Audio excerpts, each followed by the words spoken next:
हमारा पार्ट 4 है periodic table का। तो हमको यहाँ से इनर्ट पेयर इफेक्ट से देखना है। तो लेट्स स्टार्ट।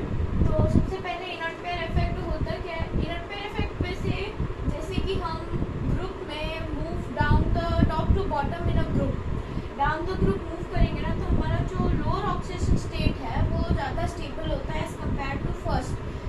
तो जैसे कि हमारा ये वाला है बोरोन फैमिली है, तो उसमें जैसे दो ऑक्सीडेशन स्टेट है एंड इसका इलेक्ट्रॉनिक कॉन्फ़िगरेशन होता है NH2 Nt1। तो एक इलेक्ट्रॉन गया तो +1, अगर तीनों ही चले गए तो +3 शो करेगा। तो मतलब ये दोनों ऑक्सीडेशन स्टेट शो करेगा, लेकिन बोरोन का जो है वो +3 ऑक्सीडेशन स्टेट ज़्यादा स्टेबल होता है। और जैसे हम नीचे जाएंगे तो +1 जो है that is the lower oxidation state, वो ज़्यादा स्टेबल होता जाएगा। इसमें सब में ऐसा है। कार्बन फैमिली में देख लो तो +2 डाउन द ग्रुप +2 स्टेबल होगा। नाइट्रोजन फैमिली में down the group +3, oxygen family में +4 ज़्यादा स्टेबल हो जाएगा। तो ये हमने इलेक्ट्रॉनिक कॉन्फ़िगरेशंस लिख रखे हैं और ये उनकी दोनों ऑक्सीडेशन स्टेट शो तो हालांकि दोनों ही करेंगी, +3 भी होगा +1 भी होगा, लेकिन स्टेबिलिटी वाली बात आ रही है कि स्टेबल कौन होगा, हायर ऑक्सीडेशन स्टेट या फिर लोअर ऑक्सीडेशन स्टेट। तो डाउन द ग्रुप जाएंगे तो लोअर वाला ज़्यादा स्टेबल होगा, इसी को हम बोलते हैं इनर्ट पेयर इफेक्ट। तो आप ये वाला पॉइंट नोट कर दीजिए, फिर हम दूसरा वाला पार्ट देखते हैं। ये एक एंडोथर्मिक प्रोसेस है क्योंकि इसने एक इलेक्ट्रॉन को गेन किया है। अगर हमसे पूछे कि डेल्टा EGH मतलब change in electron gain enthalpy या फिर इलेक्ट्रॉन एफिनिटी, तो ये जो होगा वो नेगेटिव होगा, दैट इज एक्सोथर्मिक प्रोसेस। अगर हम चेंज के बारे में बात करते हैं तो वो तो उल्टा होगा इसके, मतलब जो ये है EA का उल्टा होगा। चेंज अगर पूछे तो नेगेटिव होगा इस केस में। अगर सपोज फॉर एग्जांपल कोई भी B एटम है, गैसियस स्टेट में है ना, B-, उसने एक इलेक्ट्रॉन रिलीज किया और B में बन गया। ये तो एक जो ये पूछे तो ये होगा हमारा एक्सोथर्मिक प्रोसेस। लेकिन अगर हमारी बात हो डेल्टा EGH के बारे में तो ये एक एंडोथर्मिक प्रोसेस होगा। चेंज के बारे में हो तो EA का उल्टा, इसने इलेक्ट्रॉन दिया तो इस वजह से EA जो है वो एंडोथर्मिक है क्योंकि इसने गेन किया है इलेक्ट्रॉन। और अगर चेंज के बारे में पूछे तो ये एक नेगेटिव है, एक्सोथर्मिक प्रोसेस है। तो आप ये इलेक्ट्रॉन एफिनिटी वाला पॉइंट नोट कर दीजिए। फिर हम देखते हैं कि पीरियड में और ग्रुप में क्या क्या ट्रेंड्स होते हैं इलेक्ट्रॉन एफिनिटी के। फिर हम देख लेते हैं कि इलेक्ट्रॉन एफिनिटी का पीरियड में क्या ट्रेंड होता है। जैसे हमने आयोनाइजेशन एनर्जी का देखा था, जो फुलफिल्ड और हाफ फिल्ड थे उनका आयोनाइजेशन एनर्जी जो है वो ज़्यादा होता था, सबसे ज़्यादा एज कम्पेयर टू अदर्स। लेकिन इसमें क्या है, आप एक चीज़ ये नोट कर पा रहे होंगे कि जो फुलफिल्ड है और जो हाफ फिल्ड है उसको पीछे रखा है, वो सबसे लास्ट में होता है। इनका हम ऐसा भी बोल सकते हैं कि जो EA है इन तीनों का ये अप्रोक्सीमेटली 0 होता है, 0 के बराबर होता है। ये होते जो फुलफिल्ड है और जो हाफ फिल्ड है उनका EA अप्रोक्सीमेटली 0 के बराबर होता है। अब इसमें एक और चीज़ है कि जो लिथियम है और जो अपना बोरोन है, उसमें क्या हुआ कि हमने देखा था लिथियम पेनिट्रेशन पावर शो करता है, मतलब S2 तो ज़्यादा स्टेबल होगा, है ना। तो इसमें लिथियम का जो है वो S1 है और इस वजह से ये पीछे हुआ, क्योंकि अगर S2 होता तो ये इस कैटेगरी में आ जाता ना फुलफिल्ड, लेकिन इधर तो B का S2 शो कर रहा है, BE। और इसमें एक इलेक्ट्रॉन अगर ये गेन करेगा तो ये S1 से S2 होगा, तब ये जाके इधर आ सकता है ना। तो इस वजह से लिथियम का पोजीशन हमने इधर रखा है और इन तीनों का जो है वो EA 0 है। मतलब हमारा है इलेक्ट्रॉन एफिनिटी में ही एक पॉइंट है कि अगर हमको EA की वैल्यू दी रखी है किसी भी एक गिवन टेम्परेचर में और कोई भी एक दूसरे टेम्परेचर में हमसे पूछे कि डेल्टा HEG की क्या वैल्यू है, तो उसका एक छोटा सा फॉर्मूला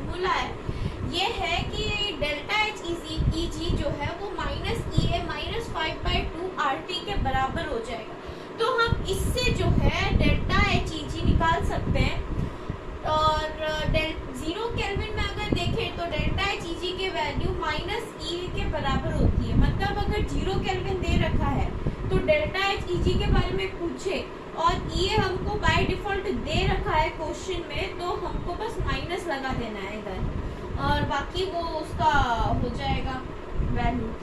तो ये वाला पॉइंट आप नोट कीजिए। फिर दूसरा अगले पार्ट क्या है वो हम देखते हैं। एक एटम है, ए एटम है, वो E1 उसका इलेक्ट्रॉन एफिनिटी 1 यूज करके वो ए माइनस गैस में जा रहा है, इलेक्ट्रॉन एफिनिटी का हो रहा है यूज। तो उसमें जो E1 जो है ना वो पॉजिटिव भी हो सकता है, नेगेटिव भी हो सकता है, और डेल्टा एच जो है वो भी नेगेटिव हो सकता है या फिर पॉजिटिव हो सकता है। लेकिन E2 जो है ना, जब वो नेक्स्ट टाइम ए माइनस से एक और इलेक्ट्रॉन गेन करके A2 माइनस में जाएगा तो वो हमेशा ऑलवेज नेगेटिव ही होगा E2, और डेल्टा EgH ऑलवेज पॉजिटिव होगा फॉर न्यूट्रल एटम के लिए। ये ध्यान में रखना है, किसके लिए है, न्यूट्रल एटम के लिए है। ये एक इम्पोर्टेंट सा पॉइंट है, ये आप नोट कर लीजिए। फिर दूसरा वाला हम एक और इम्पोर्टेंट पॉइंट है कि सक्सेसिव इलेक्ट्रॉन एफिनिटी दे रखी हो तो क्या होगा उसका, कौन ज्यादा होगा कौन कम होगा वो हम देखते हैं। सक्सेसिव इलेक्ट्रॉन एफिनिटी है उनके लिए क्या इलेक्ट्रॉन एफिनिटीज का ऑर्डर है। तो जो हम मैग्नीट्यूड लेंगे ना, इसमें मैग्नीट्यूड ऑफ इलेक्ट्रॉन एफिनिटी मतलब E1, E2, E3 इन सबका जो है इंक्रीजिंग ऑर्डर में होगा। मतलब ये पॉइंट में इधर लिख देती हूँ कि मैग्नीट्यूड, ये ध्यान में रखना है, मैग्नीट्यूड है।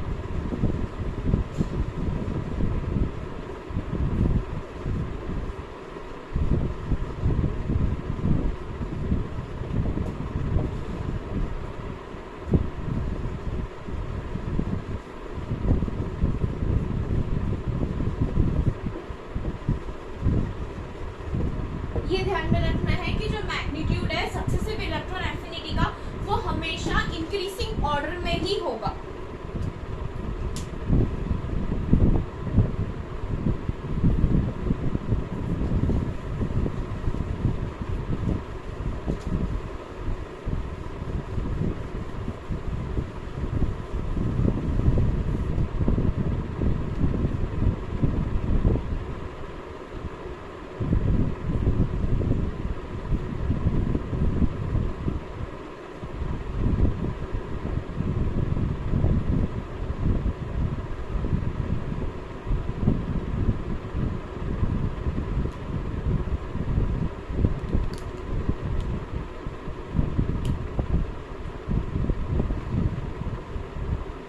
जैसे एक और एग्जाम्पल है छोटा सा ऑक्सीजन का। जैसे हमारा ये ऑक्सीजन है, इसने एक इलेक्ट्रॉन लिया, ये गैसीय स्टेट में ही है, एक इलेक्ट्रॉन लिया, O माइनस बन गया जो कि गैसीय स्टेट में। ये जो है ये एक एक्सोथर्मिक प्रोसेस है।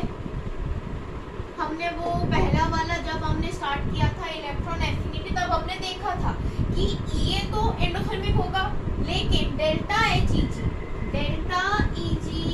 या फिर डेल्टा एच बोले तो वो एक्सोथर्मिक होगा, उसका उल्टा। अब उसने एक और O माइनस में हमने एक और इलेक्ट्रॉन दिया हमने उसको, तो ये बन गया O2 माइनस में जो कि गैसीय स्टेट में। अब ये जो है ना ये एक एंडोथर्मिक प्रोसेस हो जाएगा।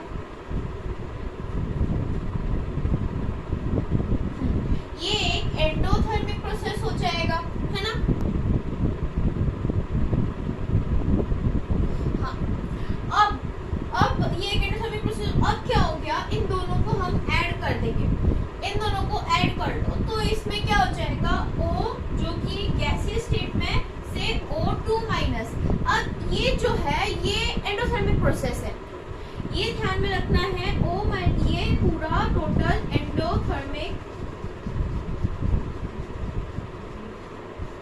एंडोथर्मिक प्रोसेस है, ये ध्यान में रखना है।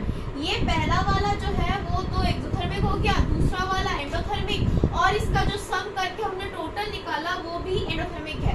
तो ये वाला पॉइंट आप नोट कीजिए। दूसरा पॉइंट हम देखते हैं। पॉइंट आता है कि जो फॉर्मेशन है पॉली एटॉमिक के लिए उनका इलेक्ट्रॉन एफिनिटी का क्या होगा, मतलब वो एंडोथर्मिक होंगे या फिर एक्सोथर्मिक होंगे। तो फॉर्मेशन जो है पॉली एटॉमिक का वो हमें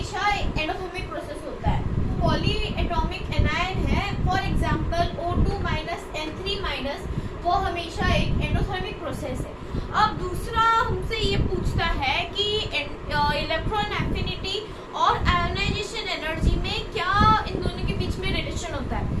तो जो हमारा आयोनाइजेशन एनर्जी है, हम न्यूट्रल एटम के बारे में बात करें तो न्यूट्रल एटम के लिए आयोनाइजेशन एनर्जी हमेशा ज़्यादा होता है देन इलेक्ट्रॉन एफिनिटी। ये ध्यान में रखना है। ये वाला पॉइंट अभी मैं लिख देती हूँ यहाँ पे, उसको आप फिर दोनों को आप नोट कर दीजिएगा। मैंने ये दोनों पॉइंट लिख दी है, आप इन दोनों को नोट कर दीजिए। फिर हम दूसरा वाला देखते हैं कि आगे क्या है। बात आती है कि कौन कौन से फैक्टर्स जो हैं वो अफेक्ट करते हैं इलेक्ट्रॉन एफिनिटी को। तो सबसे पहला फैक्टर है जेड इफेक्टिव। अगर हमारा बढ़ रहा है तो इलेक्ट्रॉन एफिनिटी भी बढ़ेगा, और अगर हमारा सिग्मा बढ़ रहा है तो रिपल्शन बढ़ेगा। इसका मतलब क्या है कि अट्रैक्शन जो है वो कम होगा और इलेक्ट्रॉन एफिनिटी भी कम होगा, क्योंकि attraction is directly proportional two electron affinity. और जैसे कि शेल बढ़ेगा तो अट्रैक्शन डिक्रीज होगा, इलेक्ट्रॉन एफिनिटी भी कम होगा। एक और ये वाला थोड़ा इम्पोर्टेंट पॉइंट है, फोर्थ पॉइंट जो है कि जैसे कि हमारा H2 है, P3 है और P6 है, इनमें क्या होता है कि डाउन द ग्रुप जो है वो इलेक्ट्रॉन एफिनिटी बढ़ेगा। ये वाले जो 4 पॉइंट है आप नोट कीजिए। फिर हम दूसरा देखते हैं क्या है। फिर हमारी अगली बात आती है कि जो हमने पेनिट्रेशन पावर के बारे में पढ़ा था, उसका क्या इफेक्ट होता है इलेक्ट्रॉन एफिनिटी में। तो पेनिट्रेशन पावर जिसका ज़्यादा मतलब S का ज़्यादा होता है देन P, तो उसका इलेक्ट्रॉन एफिनिटी भी ज़्यादा होगा। मतलब जैसे कि NS ज़्यादा होता है NP से, तो लिथियम, सोडियम, पोटेशियम इनका जो है ये जो है वो ज़्यादा होगा देन बोरोन, एल्युमिनियम और गैलियम से। तो ये भी एक इम्पॉर्टेंट सा पॉइंट है, छोटू सा, आप इसको नोट कर दीजिए। फिर हम दूसरा वाला देखते हैं। हमने पीरियड में देख लिया था कि इलेक्ट्रॉन एफिनिटी का क्या रहता है इफेक्ट। अब देखते हैं कि ग्रुप में क्या इफेक्ट होता है इलेक्ट्रॉन एफिनिटी का। तो जैसे कि E ऑफ ग्रुप 17 है, उसमें क्या होता है कि जैसे फ्लोरीन, क्लोरीन, ब्रोमीन, आयोडीन होता है। इसमें सबसे ज़्यादा फ्लोरीन का होता है, फिर फ्लोरीन, फिर ब्रोमीन, फिर iodine. Similarly E1 of group 16 का जो है ऑक्सीजन जो है ना, वो सबसे लास्ट में होता है, मतलब मिनिमम होता है ऑक्सीजन का। सबसे ज़्यादा सल्फर, सेलेरियम, टेलेरियम, पीओ और फिर ऑक्सीजन आएगा। तो ये दोनों पॉइंट आप नोट कर दीजिए। फिर दूसरा वाले क्या पॉइंट्स हैं वो हम देखते हैं। फिर इसके बाद हमारी बात आती है इलेक्ट्रॉन नेगेटिविटी के बारे में। तो इलेक्ट्रॉन नेगेटिविटी हमने कैलकुलेट कर रखा है पॉलिंग स्केल के अकॉर्डिंग। तो लिथियम से लेकर फ्लोरीन एंड सोडियम से लेकर क्लोरीन, ब्रोमीन, आयोडीन, ये सब है। आप क्या कीजिएगा, लिथियम का याद रखना है 1 होता है, 0.5, 0.5, 0.5, 0.5, 0.5 ऐड करते रहिएगा। तो इससे क्या है कि इन B, boron, carbon, nitrogen, oxygen, fluorine इन सब का आ जाएगा। और सिमिलरली सोडियम का याद रखिए 0.9, फिर उसके बाद 1.2, 1.5, 1.8, 2.1, 2.5, 3 ऐसे बढ़ते जाएगा। तो क्लोरीन सब का आ जाएगा। और एक इम्पॉर्टेंट जो है हमको याद ही रखना है, हाइड्रोजन का है 2.1 होता है। और इन सब के को छोड़ के हमको सिर्फ फ्लोरीन, क्लोरीन, इन सब का याद, मतलब fluorine, oxygen, nitrogen, chlorine, fluorine इनका याद रखना है। फोन कल का है दैट जो ट्रिक है, हाइड्रोजन इंक्लूडिंग हाइड्रोजन, तो वो वाला हमको याद रखना है। तो आप ये वाले भी नोट करके रख दीजिए। फिर वो वाला जो है फोन कल का है जो ट्रिक है, उसके अकॉर्डिंग मैं आपको वो वाले, क्योंकि उनके गिने चुने एलिमेंट्स है, उनका आपको EN जो है दैट इज इलेक्ट्रोनेगेटिविटी वो याद रखना ही है। तो यही है कुछ elements, fluorine, oxygen, nitrogen, chlorine, carbon, hydrogen, iodine और फॉस्फोरस। इनका जो है आपको याद रखना है, दैट इज फोन कल का है जो ट्रिक है ये। तो ये वाले एलिमेंट्स हैं जो कि पूछता है, जो कि इम्पोर्टेंट है, वो आपको याद रहना चाहिए। तो इसको आप नोट कर लीजिए। फिर दूसरा हम देखते हैं क्या क्या फैक्टर्स अफेक्ट करते हैं इलेक्ट्रोनेगेटिविटी को, वो देखते हैं क्या क्या जो है वो अफेक्ट करते हैं इलेक्ट्रॉन नेगेटिविटी को।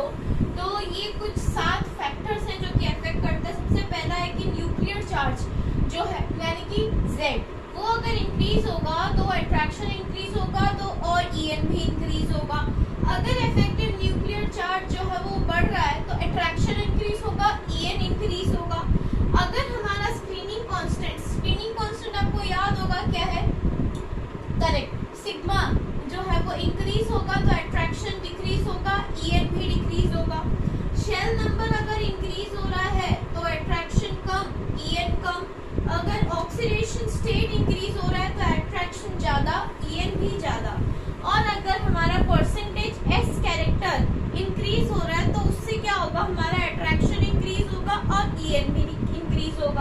अगर हमारा En जो है सराउंडिंग एटम जैसे कि CH3 ले लो, तो हाइड्रोजन का अगर En मतलब CH3 कंपेयर कर लो और एक ले लो CH2Cl या फिर CH3I या फिर CH2Cl को कंपेयर कर लीजिए। सराउंडिंग एटम में क्या है,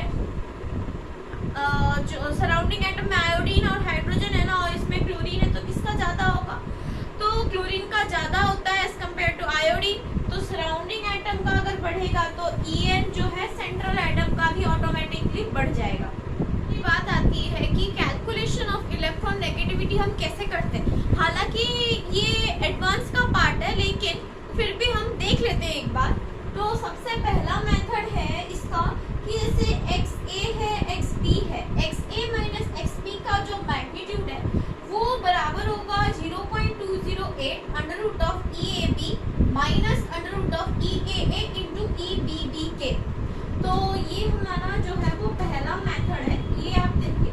दूसरा है हमारा मुलिकन स्केल, मुलिकन मेथड जो है वो देखते हैं। तो पहले आप इसको नोट कर लीजिए, फिर हम मुलिकन मेथड क्या है वो भी देखते हैं, उसका फॉर्मूला भी देखते हैं। हमारा मुलिकन मेथड, तो इसका क्या फॉर्मूला है? इसका ये फॉर्मूला है जैसे कि हमको किसी का निकालना है किसी भी एलिमेंट का इलेक्ट्रॉन नेगेटिविटी, तो वो एलिमेंट इज इक्वल टू उसका अगर आयोनाइजेशन एनर्जी दे रखा है वो plus electron affinity divide by 2 कर देना है। तो उससे हमको ये जो एटम है या फिर एलिमेंट है इसका हमको इलेक्ट्रॉन नेगेटिविटी मिल जाएगा। तो ये वाला भी आप नोट कर लीजिए। फिर एक और है वो भी देख लेते हैं, उस मेथड को भी, तब तक ये आप नोट कर लीजिए। अगला एक मेथड है अल्ट्रा-रॉशॉफ मेथड। तो उसका फॉर्मूला क्या है? उसका फॉर्मूला ये है कि जैसे हमको किसी भी एक एलिमेंट का XP मान लो उसका निकालना है, तो उसमें क्या करना है 0.359 Z effective upon R² plus 0.744 ये कर देंगे।